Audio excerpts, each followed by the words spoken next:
আমার রাজপ্রাসাদের অন্দর ঘরে থাকতো রাজকুমারী, চতুর্দিকে পাহারা দিত হাজারো প্রহরী।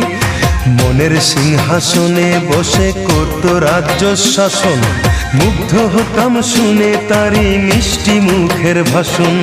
মনের রানী ছিল সে যে আমি ছিলাম প্রজা, মনটা যে তার পাষাণপুরী যায়নি তখন বোঝা। আমার রাজ্য শূন্য করে চলে গেছে বহু দূরে, পেয়ে মানুষ দামি।